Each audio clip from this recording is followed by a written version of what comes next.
दोस्तों आज हम लोग जो है करने वाले हैं, चूँकि कल दोस्तों कल जो है वो सेंटअप का पहला एग्ज़ाम यानी 23 तारीख को पहला एग्ज़ाम हो रहा है सेंटअप का, जिसमें आपको हिंदी उर्दू 2 सब्जेक्ट है। प्रथम पाली में जो है वो उर्दू है और दूसरी पाली में हिंदी है।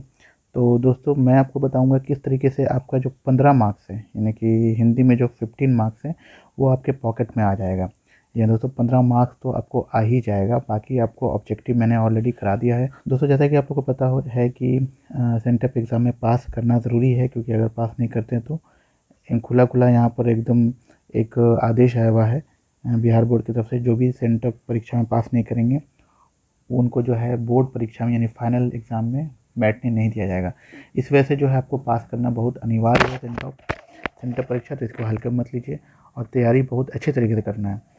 तो मैं आपको यहाँ पर बताने वाला हूँ कि हिंदी में आपको 15 मार्क्स किस तरीके से आ सकता है, और बाकी आप ऑब्जेक्टिव मैंने जो कराया है उससे आप मार्क्स ला सकते हैं। तो यानी कि आपको 40 मार्क्स तक में जो है जो बेसिक है, बाकी आप तो तैयारी कीजिएगा तो सारा मतलब कि 100 आउट ऑफ 100 लाइए, लेकिन बेसिक जो लड़के कम पढ़े हैं, जिनकी तैयारी पूरी नहीं हुई है, तो कम से कम पास करने लायक तो मार्क्स आना चाहिए। तो 15 मार्क्स जो है मैं आपको आज करवाने वाला हूँ। तो देखिए, सबसे पहले आपको पता है कि इसमें एक ऐसे आता है हिंदी में, ठीक है। हिंदी में एक ऐसे यानी पैसेज राइटिंग आता है, और ऐसे राइटिंग आता है, और दूसरा जो है वो आता है लेटर। तो इन दोनों का अगर हम पक्का कर लेते हैं तो इनमें जो है आपको 15 मार्क्स आ जाएगा। 5 मार्क्स जो है वो लेटर के लिए है, और 10 मार्क्स जो है वो 250 से 300 शब्दों में निबंध लिखना है, ठीक है। तो ये दोनों चीज़ कर लीजिएगा तो आपको अच्छे से मार्क्स 15 मार्क्स तो आ ही जाएगा। तो चलिए सबसे पहले जो है हम लेटर लिखना सीखते हैं। तो लेटर में जो क्वेश्चन रहेगा, यहाँ पर जो मैं क्वेश्चन लिया हूँ, अपने मित्र के पास एक पत्र लिखें जिसमें विद्यालय में आयोजित की गई विज्ञान प्रदर्शनी का वर्णन करना है। तो आपको एक लेटर लिखना है जिसमें कि बताना है कि आपके विद्यालय में विज्ञान यानी कि साइंस एग्जीबिशन लगा था, तो उसके बारे में आपको दोस्त को पत्र लिखना। तो एक चीज़ तो ये पता चल गया कि ये फॉर्मल नहीं इनफॉर्मल लेटर है, ठीक है। तो इनफॉर्मल लेटर कैसे लिखा जाता है तो वो मैं बता दूँ आपको। देखिए यहाँ पर कैसे लिखा हुआ है, राइट साइड में परीक्षा भवन लिखा हुआ है। तो आप देख सकते हैं दोस्तों, राइट साइड में परीक्षा भवन लिखा हुआ है, यहाँ पर देख सकते हैं। तो परीक्षा भवन ही लिखना है आपको, ठीक है। उसके बाद यहाँ पर दिनांक यानी कि कल का डेट लिख दीजिएगा, क्योंकि आप परीक्षा भवन से लिख रहे हैं तो परीक्षा भवन लिखिएगा और दिनांक कल का डेट, ठीक है, जो डेट है। उसके बाद लिखिएगा प्रिय मित्र राघव। अब यहाँ राघव लिखा हुआ, आप अपना कोई भी मित्र ले सकते हैं। नमस्कार, ठीक है। उसके बाद है तुम्हारा पत्र मिला। तो दोस्तों यहाँ पर क्या लिखा हुआ, तुम्हारा पत्र मिला, ये लिखिएगा। समाचार मालूम हुआ, ठीक है। यहाँ मैं कुशल से हूँ, तुम्हारे पत्र का जवाब देर से दे रहा हूँ, इसके लिए क्षमा प्रार्थी हूँ। तो ये सब लिख सकते हैं, कोई दिक्कत नहीं है। देर का कारण हमारे विद्यालय में आयोजित विज्ञान प्रदर्शनी थी। एक वजह बता रहे हैं किस वजह से लेटर लेट लिखे हैं। हमारे विद्यालय में प्रधानाचार्य के निर्देशन में हम लोगों ने विज्ञान प्रदर्शनी लगाई। इस प्रदर्शनी में विज्ञान के तथ्यों को हमने रोचक ढंग से प्रदर्शित किया। अब जो है यहाँ पर एक लाइन जो है लिखें कि क्यों, मतलब यहाँ पर तो पहले लिखा कि क्यों लेट हुआ, उसके बाद ये लिख रहे हैं कि यहाँ पर मैंने जो प्रदर्शनी लगाया तो उसमें मैंने क्या क्या किया। तो ये सारी बात है।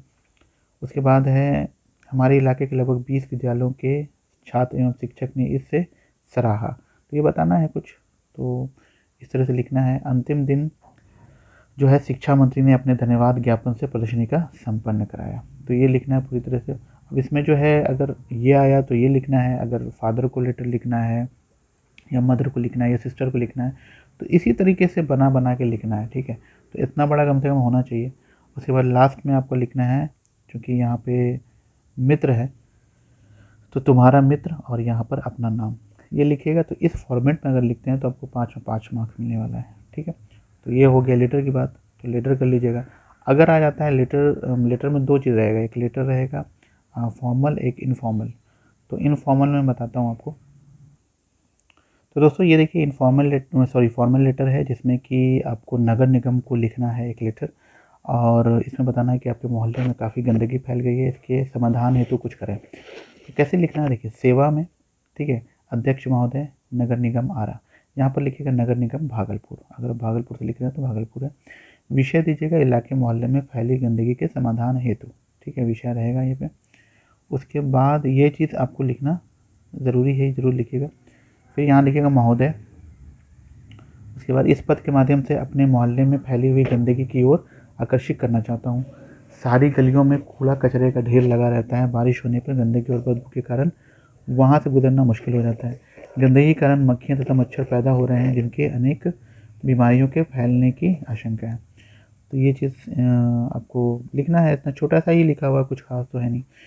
आपसे अनुरोध है कि आप हमारी इस समस्या पर गौर करेंगे तथा यथाशीघ्र मतलब होता है जल्दी ही, आप यथाशीघ्र नहीं लिख के जल्दी भी लिख सकते हैं, मोहल्ले में फैली गंदगी को हटवाने का प्रबंध करेंगे, कोशिश करेंगे या प्रबंध करेंगे। क्योंकि ये हिंदी का लेटर, इसमें ज़्यादातर हिंदी का प्रयोग होता है। उसके बाद देखिए नीचे में लिखा हुआ है यहाँ पे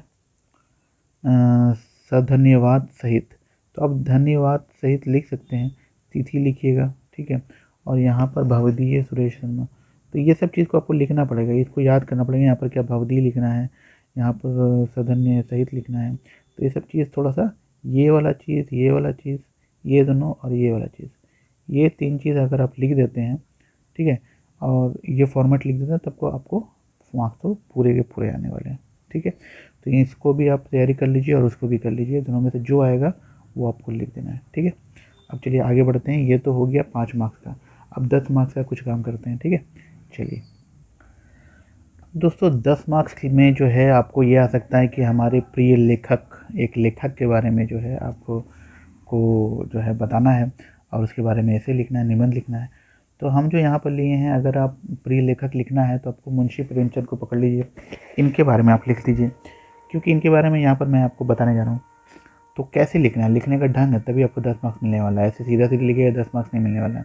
शुरू में भूमिका लिखिएगा, ठीक है, भूमिका। तो यहाँ पर भूमिका में क्या लिखना, मुंशी प्रेमचंद को हिंद कथा साहित्य का सम्राट कहा जाता है, ये पहला लाइन लिख लेना। अगर हमारे प्रिय लेखक आए तो वे अपनी श्रेष्ठ कहानी और उपन्यासों के बल पर आज तक हिंदी साहित्य जगत पर छाए हुए हैं।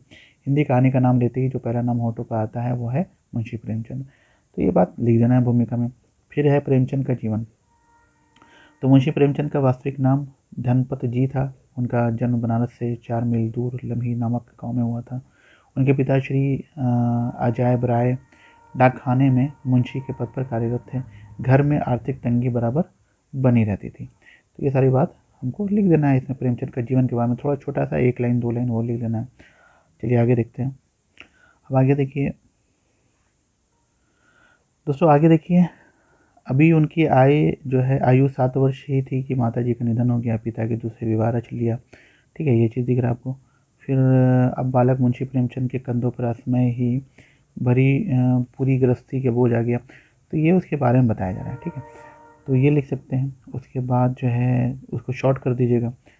शाम में ट्यूशन करते थे और दरिद्र का शाप ढोते थे, ये सब कुछ लिख लेना हल्का फुल्का। उसके बाद प्रेमचंद की रचना है। अब रचना ये वाला जो है ना वेरी इंपॉर्टेंट है, ये जो है आपको करना ही करना है। तो मुंशी प्रेमचंद ने 300 के लगभग कहानियाँ लिखी हैं। उनकी कुछ प्रसिद्ध कहानियाँ इस प्रकार हैं। कफन, पूस की रात तो आप लोगों को पता ही है, पढ़े भी हैं। शतरंज के खिलाड़ी, दूध का दाम, ये सब 2 पहलुओं की कथा, 2-3 लिख देना है। जैसे कि आपको याद रहेगा, कफन याद रहेगा, पूस की याद रहेगा, शतरंज याद रहेगा, शतरंज के खिलाड़ी।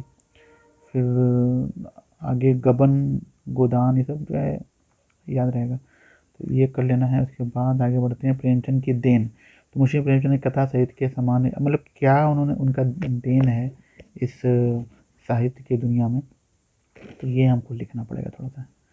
तो मुंशी प्रेमचंद ने कथा साहित्य में सामान्य जानवर के प्रति गहरी सहानुभूति दिखती है। उन्होंने राजा रानियों कमाल कल्पित कहानियाँ ना लिखकर जन जन के मन को, हाँ, तो मतलब इनका जो भी कहानी होता था ना, वो थोड़ा सा बहुत ही डाउन टू अर्थ वाला होता था, मतलब कि बहुत ही क्लोज होता था ज़िंदगी के बारे में। ज़िंदगी में क्या परेशानी है, कठिनाई है, ये सब चीज़ के बारे में थोड़ा, जानवरों को क्या कठिनाई है, आदमी को क्या कठिनाई है, राजा रानी वाला कहानी कम रहता था इनका। तो इस तरीके से जो है आपको लिखना है थोड़ा अच्छे भाषा में। और ये जो आपको दिख रहा है ना, ये सब ज़रूर लिखिएगा, क्योंकि इसी सब पे मार्क्स मिलने वाला है, ठीक है। चलिए ये हो गया एक। अच्छा, एक और मैं दिखाता हूँ कि वो भी आ सकता है। तो दोस्तों दूसरा देखिए समय का महत्व, वेरी इंपॉर्टेंट जो है ये आता है बार बार, समय का महत्व, ये तो बहुत इंपॉर्टेंट है और इजी है लिखना। तो कैसे लिखना है मैं बताता हूँ आपको। देखिए बीते, भूमिका पहले लिखिएगा, बीते हुए दिन कभी लौट कर नहीं आते, लिख देना है ये। या आकाश हर वर्ष एक ही चाल नहीं चलता, या सचराचर जगत काल की व्यवस्था में सदा गतिशील है, ये सब नहीं लिखिए। लिखना क्या है, काल का प्रभाव पीछे मुड़कर नहीं देखता, यह सदा अग्रमुखी होता है, ये लिख लेना है। ठीक है। फिर है चिंतन में बीता हुआ समय मनुष्य को ऊपर उठा देता है और तथा चिंता में बीता हुआ समय मनुष्य को बर्बादी के कगार पर पटक देता है। समय की लगाम पकड़ने वाला समय की सवारी पर जीवन मनोवांछित फल की प्राप्ति कर सकता है। ठीक है, ये सब चीज़ लिख देना है। फिर उसके बाद नीचे जाइए, समय रहते सचेत होना, ये इम्पोर्टेंट है कि समय जब होगा तब ही आपको सचेत होना पड़ेगा। समय जब निकल जाएगा तो फिर आप माथा पटकते रहिए, कुछ नहीं होने वाला है। तो बापू ने कहा था कि 1 मिनट भी फिजूल जाता है तो वापस कभी नहीं आता। यह बात जानते हुए भी हम कितने मिनट गंवा देते हैं। हमें समय पर ही अपने सारे काम निपटा लेना चाहिए, किसी काम को भविष्य पे छोड़ना नहीं चाहिए। तो होता है ना, ये आपको पता होगा कि कल करे सो आज कर, आज करे सो अभी, आज करे सो अब। ठीक है, तो मतलब जो कल का काम है वो आज करो और आज का काम अभी करो। तो काम में देर नहीं करना चाहिए, इसी वजह से वही चीज़ लिखा हुआ है। किसी काम को भविष्य पे छोड़ना बुद्धिमानी नहीं है, क्योंकि भविष्य को किसी ने नहीं देखा है। तो कबीरदास ने वर्तमान पर जोर देते हुए कहा है कि जो कल करना है उसे आज कर लेना चाहिए। ठीक है, क्योंकि हमारे जीवन का क्या ठिकाना। चलिए उसके बाद है यहाँ पर जो है, परीक्षा सिर पर हो तो सारे काम छोड़कर उसकी तैयारी में अपना सारी ताकत झोंक देनी चाहिए, अन्यथा समय बीत जाने के पश्चात पछताने के सिवा और कोई चारा शेष नहीं रहता। तो ये बात आप लोगों पर लागू होती है कि अभी टाइम है तो आपको ये काम कर लेना चाहिए, परीक्षा की तैयारी में जी जान झोंक देना चाहिए। ये वाला जो बात है, ये वाला, हाँ, ताकत झोंक देना है। तो ये चीज़, क्योंकि ये तो वापस आने वाला है नहीं, ये अगर आपको अभी करना है तो अभी करना है, कल एग्ज़ाम है तो आज पढ़ के काम ख़त्म करना है। लेकिन अगर वही सोचेगा कि अब बाद में करेंगे, बाद में करेंगे, तो कभी नहीं होने वाला। ताकत झोंकना है तो अभी झोंकिए, बाद में ताकत झोंकने से कोई फ़ायदा नहीं है, मैट्रिक बाद या सेंटअप बाद। जो अभी झोंकिएगा वो कल मिलने वाला है। चलिए, उम्मीद है आपको समझ में आया होगा, और इसी तरह से और भी वीडियो मैं ला रहा हूँ, तो वीडियो में आता रहेगा। तो चैनल पर जो नए हैं वो प्लीज़ जो है वीडियो देख रहे हैं तो सब्सक्राइब कर दीजिए और बेल आइकन को प्रेस भी कर दीजिएगा और एक लाइक ज़रूर दे दीजिएगा। ठीक है, क्योंकि लाइक मिलने पे जो है थोड़ा सा वीडियो बनाने में मज़ा आता है। चलिए, कल फिर मिलते हैं अगले वीडियो में, तब तक के लिए ठीक है, बाय बाय।